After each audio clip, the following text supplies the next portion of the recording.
Okay, y'all, here we go, part 5 of the custom headache light rack build. What I'm about to show y'all right now is everything that I ordered online. I've been having for a little bit. I apologize for the background music. It's not the video. But anyway, so everything that I have as far as the installation on the inside of the cab, also in the engine compartment, do have relays and whatnot. Enough wire to wire up lower Manhattan.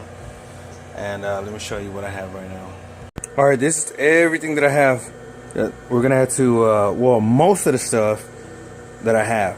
There's some stuff that are missing, and it's nothing but 2 different types of wires, and that'll be going to this box right here.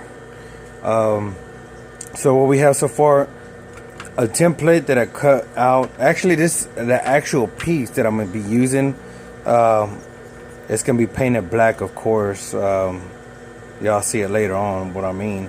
But this is a 6-switch rocker panel that I have. It's gonna be mounted on the inside of the truck, right above the rear view mirror.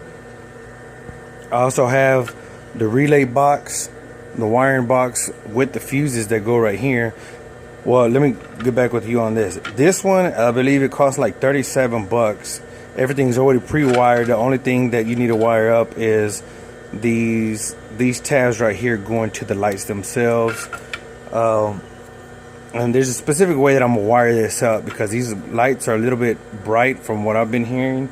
So I'm gonna have a separate switch just to be able to turn these lights on. Just as soon as I have the light in there on off position, these won't work. Especially because of the light. But anytime that I need to use the lights, I just flick it on. Then these lights will be accessible. This relay box does not come with the relays. I've been having these relays for a while. I have fuses for this thing. This is gonna mount, of course, in the engine compartment. I believe this was like 16-17 bucks. I have 18 gauge wire, each color for different set of lights. Besides, this is going to be positive and negative, but the thing that I'm missing from these wires is 10 gauge positive and negative wires. Has some more wires back there. I do have my connections. This is a terminal kit. This was like 14-15 bucks. Of course, I have my wiring diagram for everything. Don't mind this for right now, but you can still see it. This is schematics that I'm gonna be going to, and one person that I did get a lot of information from, and this dude was dead on with this stuff. It makes it seem real easy. I'm not gonna take any credit because I was stupid before I watched this video. The guy's name is Chris Craft, and the video you're gonna be looking for is the automotive relay explained. I do have rubber tubing so the wires to go through. This is going to be the one that snakes through the little rings on the back of the headache rack. Of course, I have my lights, my the parts that go with the lights. Everybody that does electrical work on automotive needs one of these. I don't even know what you call it, whatever, man. But this is everything that I have right now, minus the 2 colored wires, positive and negative, that I need 10 gauge, that goes to each one of these relays. Doesn't go to the box, it goes to each one of these relays. And we'll pick that up some other time. This is what I have right now. Let's get on with it. All right, this was the template. Kind of messed it up already, but this is the template that I had made. I cut it out of it's actually aluminum, so I can't be welding this. I don't have the right stuff, gases and everything to weld this aluminum right. So what I'm gonna have to do is of course fabricate some stuff. Alright, so here's the piece that I'm about to fabricate. This is actually gonna bend. Y'all gonna see how I have everything in a minute, but I didn't cut this all the way because this part is actually gonna bend up, and you'll see what I'm talking about here in a minute. as soon as I get done, you know what, I need to continue on all the way because these two fold also.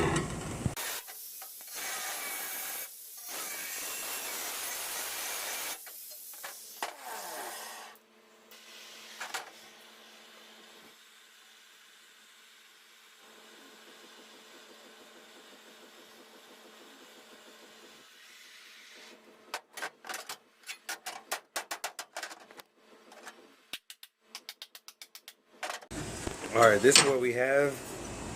So we went ahead and made those bends. This is going to be the inside of the panel itself. I didn't want these sticking out, so this is going to be painted black.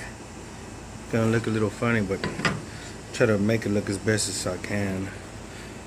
I don't know how that's going to come out, but that's how we have right now. The only reason why I put heat to it was kind of to soften up the aluminum a little bit.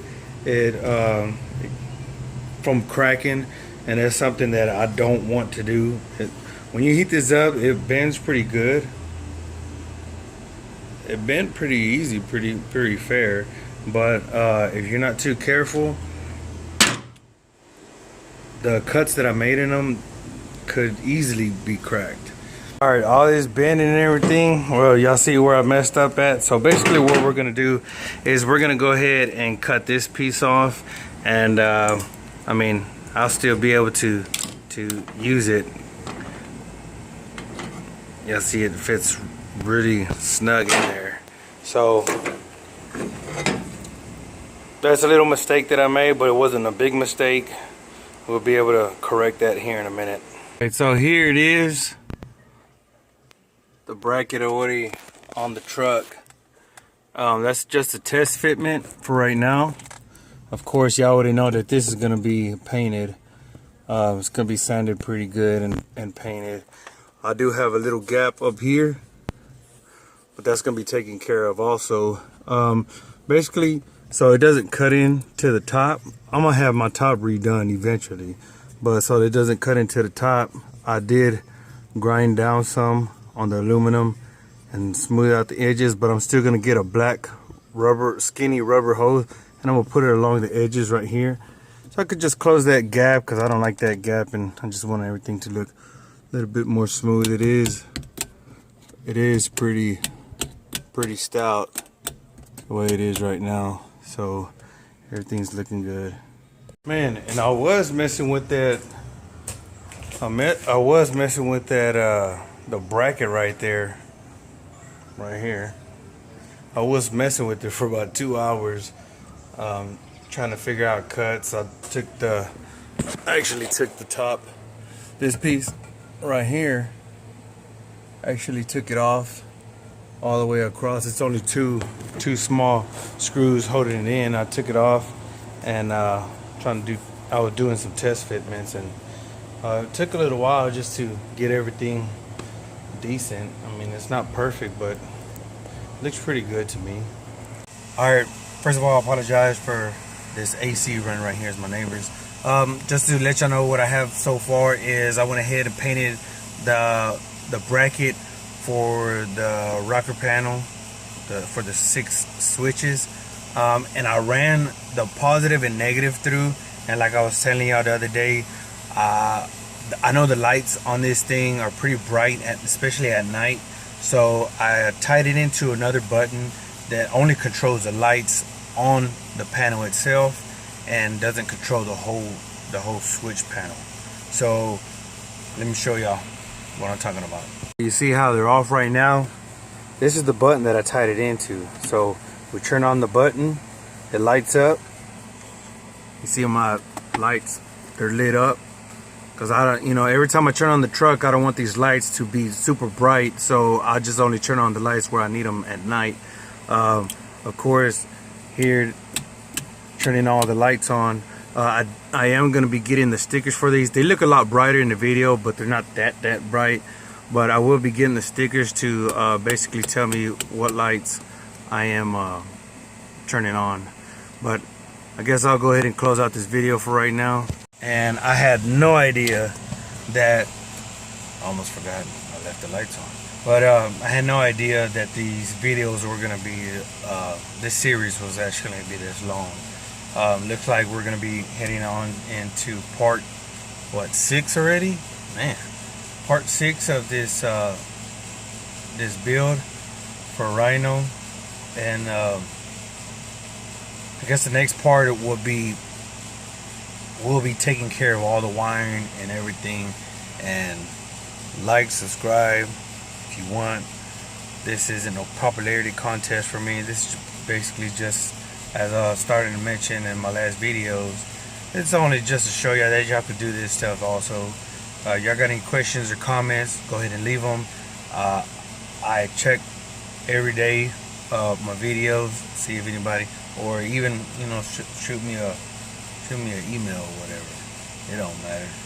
Just ask for it, and you know, I'm always here if somebody needs some advice, or you know, if I've done something and maybe you have a better idea than I do, go ahead and shoot that comment and let me know something. Alright, y'all have a good one. Peace, and see you in the next video. Part 6, here we come.